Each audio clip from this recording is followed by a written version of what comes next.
ప్రకారము యేసునందు నిద్రించిన వారిని దేవుడు ఆయనతో కూడా వెంట పెట్టుకుని వచ్చాను.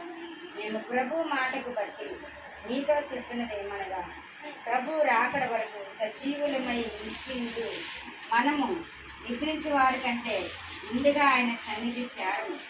ఆర్పాటంతోనూ ప్రధాన దూత శబ్దంతోనూ దేవుని ఘోరతోనూ పరలోకం నుండి ప్రభు దిగివచ్చును. క్రీస్తునందుండి గుర్తైన వారు మొదట లేకురు. ఆ మీదట సజీవులమై నిశ్చింతు మనము వారితో కూడా ఎక్కువగా ప్రభుని ఎదుర్కొంటకు ఆకాశ మండలమునకు మేఘముల మీద కొనిపోబడుదును. కాగా మనము సదాకాలము ప్రభుతో కూడా ఉండును. కాబట్టి మీరు ఈ మాటల చేత ఒకరినొకరు ఆదరించుకున్నది. దేవుని పరిశుద్ధ వాక్యం దీవించాక మరి చూడండి, పరిశుద్ధ గ్రంథంలో నుంచి ఏం చెప్తుందంటే, నిద్రించి వారి కొరకు మనము ఏడవకూడదు, మనం బాధపడకూడదండి.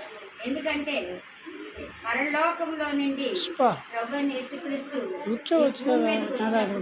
ఈ భూమి మీద పరిపాలన చేసినప్పుడు అనేకులకి రక్షణ కొరకు, మారు మనసు కొరకు, పాప క్షమాపణ కొరకు అందరికీ తెలిసి అనేక గృహాలు దర్శిస్తూ అనేక మందిని మరి రక్షణలోకి నడిపిస్తూ ప్రభువు యేసుక్రీస్తు చెప్పారు కదా, ఈ లోకము మనకి శాశ్వతమైనది కాదు.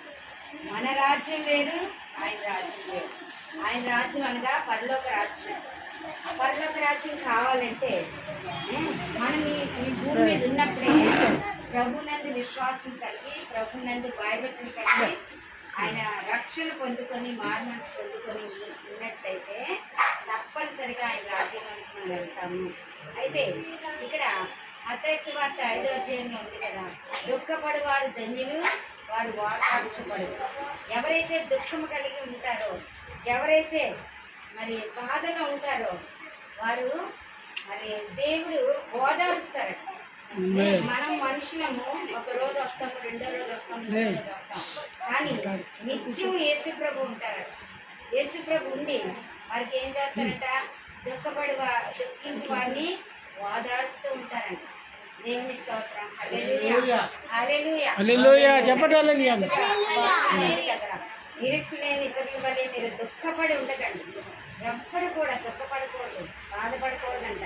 ఎందుకంటే తల్లి గర్భంలో నుంచి మనం జన్మించిన తర్వాత ప్రభువు యేసుక్రీస్తు చెప్తారు ఏమంటే, ఈ రాజ్యం శాశ్వతమైనది కాదు, పరలోక రాజ్యమే శాశ్వతమైనది. కొంతకాలమే ఇక్కడ ఉంటాం, తర్వాత మటుకు మనము పరలోకం వెళ్ళిపోతాం. ఇప్పుడు మన అక్క గురించి, శాంతక్క గురించి మనం అనుకుంటున్నాం. పిల్లలు ఎంతో బాధపడి ఏడుస్తుంటారు. తల్లి కదా, ఒక తల్లి చనిపోయినా, తండ్రి చనిపోయినా ఇద్దరూ లేరంటే చాలా బాధగా ఉంటుంది. ఎందుకంటే వారు ఈ లోకంలో జన్మించిన తర్వాత తన తండ్రి పని చేసి ముగించుకొని ఆ టైము ఆ దేవుని చేతిలో ఉంది కాబట్టి, ఏ టైంలోనైతే ఈ లోకానికి పంపించారో ప్రభువు యేసుక్రీస్తు, మళ్ళీ అదే టైంలో నా దగ్గరికి మీరు వచ్చేస్తారని చెప్పి వారిద్దరినీ కూడా తీసుకున్నారు. దేవుని నామంలోనే వారు నిద్రించబడ్డారు, యేసు నామంలోనే ప్రకటించారు, యేసు నామంలోనే అనేక మందికి నడిపించారు, అనేక మందిని రక్షణలోకి తీసుకొచ్చారని. వాళ్ళు టైంకి ఇంత భోజనం చేస్తానని కూడా అనేవారు కాదు. ఎవరైనా చనిపోయారు అనుకోండి, ఆ చనిపోయిన దగ్గరికి వెళ్ళాలి, వాళ్ళు సమాధి చేయాలి. అలాగే ఎవరికైనా వివాహం అవ్వాలనుకోండి, ఆ వివాహం దగ్గరికి వెళ్ళిపోయేవారు.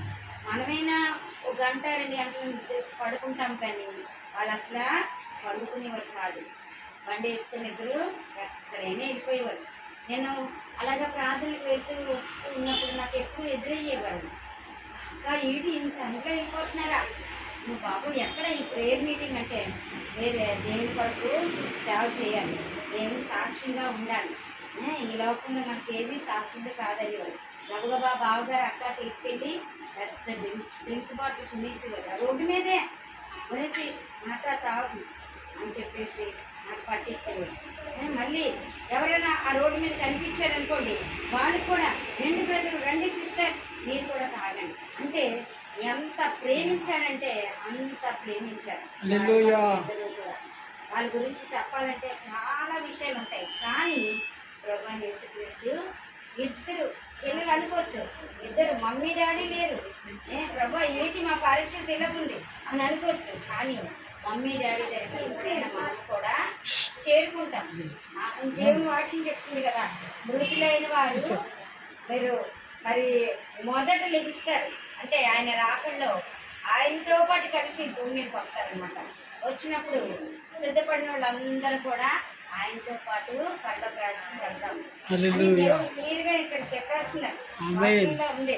అది ప్రభువుని బట్టి ఎవరైతే దేవుని రాకడ కొరకు ఎదురు చూస్తారో నిద్రించి వారు ముందుగా ప్రధాన దూత శబ్దంతో వాళ్ళు మొదట లేస్తారంట. దేవుని స్తోత్రం. ప్రధాన దూత శబ్దంతో వస్తారంట ప్రభువుని యేసుక్రీస్తు. వచ్చినప్పుడు ఆయనతో ఉన్నటువంటి బిడ్డలు, సిద్ధపాటు ఉన్నటువంటి బిడ్డలు అందరూ కూడా రెడీగా ఉండాలంట. ఎందుకంటే ఈ లోకంలో ఏ తప్పు పాపాలు చేసినా ఉదయకాలం మొదలుకొని సాయంత్రం వరకు కూడా ప్రభువుని యేసుక్రీస్తుగా ఒప్పుకోవాలంట. ప్రభా ఉదయం నుంచి ఒక అబద్ధమైన ఆడాను, లేకపోతే ఒక చిన్న తప్పేది చేసి ఉంటాను అని ఒప్పుకోవాలంట. ఒప్పుకొని పరిశుద్ధపరచుకోవాలంట మన హృదయాన్ని. అలాగే రోజు రోజు కూడా మన హృదయాన్ని మరి యేసు ప్రభు రక్తంతో కడుక్కోవాలంట. అదే పరిశుద్ధంగా ఉన్నట్టు లెక్క అనమాట. అప్పుడు ఎవరైతే మరి రాత్రే వస్తారో, మధ్యాహ్నం వస్తారో, మరి ఉదయకాలం వస్తారో తెలియదు. యేసు ప్రభు రాకడ ఎలా ఉంటుంది తెలుసా? మహా ప్రధాన ధ్వని శబ్దాలతో వస్తారంట యేసయ్య. ముందుండి చూడండి ఒకసారి, కరెంటు పోయినప్పుడు ఎలాగైపోద్ది మన పరిస్థితి? అమ్మో ఏమైంది, కరెంటు పోయింది, భూకంపాలు వస్తున్నాయి, పక్క నుంచి వరదలు వచ్చేస్తున్నాయి, సముద్రం పొంగిపోతుంది. ఎన్ని దేవుని రాకడికి చూస్తుంది.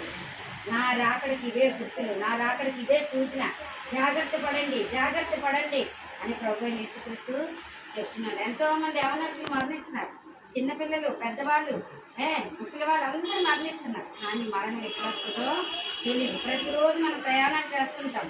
కానీ ప్రభువైన యేసుక్రీస్తుని మన హృదయంలో చేర్చుకొని మన హృదయంలో ఉన్నట్లయితే ఆయన మనలను కాపాడుతారు, మనల్ని రక్షిస్తారు. నిజంగా ప్రభువుని కలిగి ఉన్నామంటే చాలా ధన్యత. ఒకటి చిన్న ఎగ్జాంపుల్ చెప్తాను. మా ఇంట్లో మేము చిన్నప్పటి నుంచి కూడా మా పెద్దన్నయ్య చిన్నయ్య పెంచిన దగ్గర నుంచి కూడా చిన్నప్పటి నుంచి కూడా అందరూ బాగానే ఉండేవారు. ఎక్కువ మంది పిల్లలు కదా, 8 మంది పిల్లలు అంటే మాట్లాడేది. 8 మంది పిల్లల్లో శాంతక్క సపరేట్. దేనికైనా చిన్నప్పటి నుంచి వస్తున్నాం, నీకు కూడా తెలుసు ఎలా సపరేట్ తెలిసింది. ఏది కొన్నా అమ్మ ఏది కొన్నా ముందు అక్కకే కావాలండి. దేవుని స్తోత్రం. ముందు అడిగి పద్ధతికి కూడా తెలుసు, ఎందుకంటే పద్ధతి ఉంది కదా. ఏది కొన్నా సరే ముందు అక్కకే కావాలి. ఏమే అలా అడుగుతున్నావు, మేమందరం పిల్లలం కదా, నువ్వే ముందు తీసుకోదా అని అన్నప్పటికీ కూడా ఆగండి అని అందరినీ దశరేసింది. అయితే శ్రేష్టమైన దానిగా ఉండేది ఆ కుటుంబంలో. నిజనయ్య అక్క ఎంత శ్రేష్టమైంది, ఎంత శుభ్రమైంది. ఏదైనా చిన్న అడ్డి కూడా కనబడింది అనుకోండి, పెట్టెక్కిపోతే కుర్చీ ఎక్కిపోయి కూర్చుంటాను. అబ్బా బాబు నాకు అసహ్యస్తుంది, నేను అక్కడికి రాను అని శుభ్రంగా చేయించేది. దేవుని స్తోత్రం. హల్లెలూయా.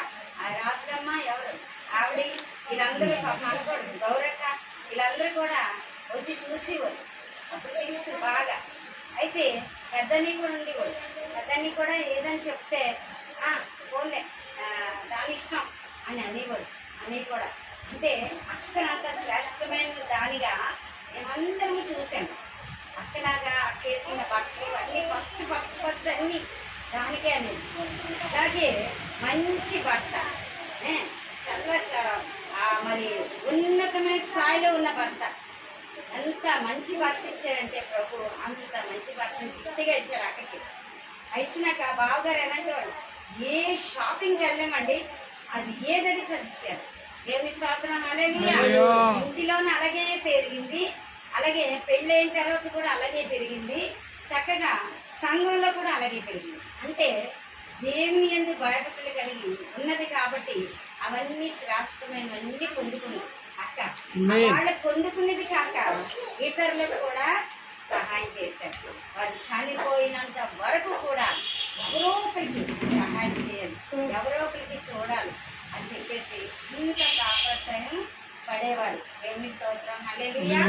అలాగే లాస్ట్ మీటింగ్ ఏదంటే మన పాస్టర్ గారు కదమ్మా ఎవరమ్మా దయానంద పాస్టర్ గారు లాస్ట్ మీటింగ్ అదే. ఆ మీటింగ్ కూడా ఏమని చెప్పిందంటే ఎందుకే ఈ రోజుల్లో ఉంటామో చచ్చిపోతామో తెలియదు, ఒకసారి ఆ పాస్టర్ గారు బాబుని తెలిసేసి మీటింగ్ పెట్టేస్తాను అని నాకు ఫోన్లో మాట్లాడేది. ఎందుకక్క అలా అంటావు, అలా అనక దేవుడు ఉన్నాడు మన పక్షాన, నీకేం అవుతుంది బాగుంటావు అని అనేదాన్ని. కానీ ఈ కరోనా వైరస్ వస్తుంది ఇలా అయిపోతాం ఇలా జరుగుతుంది అనుకోలేదు మనం. ఆ కరోనా వైరస్ రావడం వల్ల కోట్లు కలిసి సవాల్ అయిపోయారు అందరూ కదా. అంతే తప్ప ఎవరి ప్రాణం ఎవరు కూడా తీరు. ఆ ప్రాణం అనేది దేవుని చేతిలో ఉంది. అయితే భర్త ఎప్పుడైతే నిద్రించారో చాలా సిక్ అయింది తర్వాత, కానీ ప్రార్థన విడిచిపెట్టలేదు. ప్రార్థనలో పరిగెత్తించింది మమ్మల్ని అందరినీ కూడా. ఎక్కడైనా నేను ఇప్పటికీ కూడా తలంచుకొని బాధపడుతుంటాను, అబ్బాయి ఇలాంటి అక్క ఎక్కడుంది, అసలు ఎవరిలో ప్రేమ చూడలేదు. అందరికీ కూడా ఆ టైంకి ఎవరికైనా అన్నం లేకపోయినా బస్సు అది లేకపోయినా కట్టేసింది. ఎంత మంచి మనసు అంటే చెప్పలేం, అందరూ కావాలనేది. అలాంటి మనసు కలిగిన అక్క ఈరోజు మన మధ్యలో లేదంటే పరలోకంలో ప్రభు దగ్గర ఉంది. ఇది పార్శ్వంలో ప్రభు పరదేశంలో ఉంచారు భద్రంగాని. తను ఎంతో ఆనందంతో సంతోషంతో నా దగ్గర నా బిడ్డలు వీళ్ళందరూ వస్తారు, ఒక దినం వస్తుంది ప్రభుతో కలిసి వస్తాను అని చెప్పేసి ఆ పరలోకంలో విజ్ఞాపన ప్రార్థన చేస్తున్నారు మన కొరకు. విడిచిపెట్టి వెళ్ళిన వారి కొరకు ఏం చేస్తున్నారు, విజ్ఞాపన ప్రార్థనలు అంట. అయ్యో బిడ్డలు పైకి వెళ్తారు, బయటికి వెళ్తారు, అన్నీ వెళ్తారు. ఎక్కువగా చిన్నాన్ని కూడా చెప్పేది, చిన్నాన్ని తీసుకుని వెళ్తున్నానే, నాకు బ్యాంక్ ఒకసారి తెలీదు, బావగారు అక్కడికి వెళ్ళించేవాడు కాదు కదా అని చెప్పి చిన్నాన్ని ఎంత పెట్టుకుని నింపేది. ఏం అక్క ఎక్కడున్నా అంటే ఇగో బ్యాంక్ దగ్గర ఎండలోనే వెళ్ళాలి బ్యాంకుకి, అబ్బా చాలా కష్టం అని చెప్పేసి అనేది. అలాగే చిన్నాన్ని తోడుండి కూడా అంట, అది కూడా చెప్పేది. అలాగే ఎప్పటికప్పుడే మాట్లాడేదాన్ని. నాకు ఎక్కువ ప్రేరణ కోసం ఏమిచ్చిందంటే పిల్లల కోసం ప్రార్థన చేయ, బావగారి కోసం ప్రార్థన చేయ, జీసస్ కాల్స్లో ఉన్నా కదా దినకరం గారికి మేలు పెట్టు అని చెప్పేది. ఇలాంటివే ఎప్పుడు అందరూ మన వాళ్ళందరూ బాగోవాలి, మన వాళ్ళందరూ ప్రార్థన చేయాలి, మన ఇంటికి రావాలి, అందరూ ఇక్కడికి రమ్మని చెప్పేది అక్క. ఎప్పుడు కూడా ప్రార్థన జరగాలి, ప్రార్థన మట్టుకు ఆపొద్దు, ఇది కంటిన్యూగా చేయాలని చెప్పేది.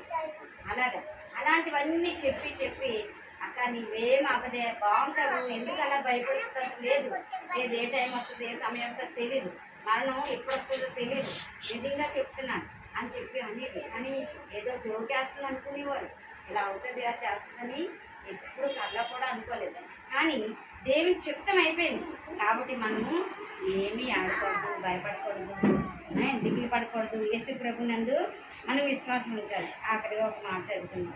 మీదట సజీవులమై నిలిచిండి మనము వారితో కూడా ఏకంగా ప్రభువుని ఎదుర్కొనుటకు ఆకాశ మండలమునకు మేఘముల మీద కొనిపోబడదము. కాగా మనము సదాకాలము ప్రభుతో కూడా ఉండము. కాబట్టి మీరు ఈ మాట చేత ఒకరొకరు ఆదరించుకోండి. ఈ మాట విశ్వాసంతోనూ ఒకరినొకరు ఆదరించుకోండి, ఒకరినొకరు ప్రేమించండి అని చెప్పేసి దేవాది దేవుడి పరిశుద్ధ గ్రంథంలో తెలియజేస్తున్నారు. ముందైనది వెనకట వల్లే మళ్ళా ముందులోనికి వెళ్ళిపోతాం. ఆత్మ ఒక్కటే దేవుని సన్నిధికి వెళ్తారంట.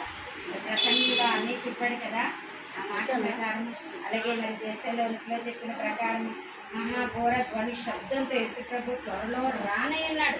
అది విశ్వసించినట్లయితే నమ్మినట్లయితే ప్రతి ఒక్కరు కూడా సిద్ధపడి దేవుని రాకడ కొరకు మనం ఎదురు చూడాలని, ఆయన సన్నిధిలో మనం మరి ప్రార్థన చేసుకోవాలని, మరి అక్క బావ గురించి మనం ఈ రోజు ఇంతమందితో ఇలా ప్రార్థన జరగడం కూడా దేవుని కృప. ఏమో చిత్రం అయితే నెక్స్ట్ ఇయర్ కల్లా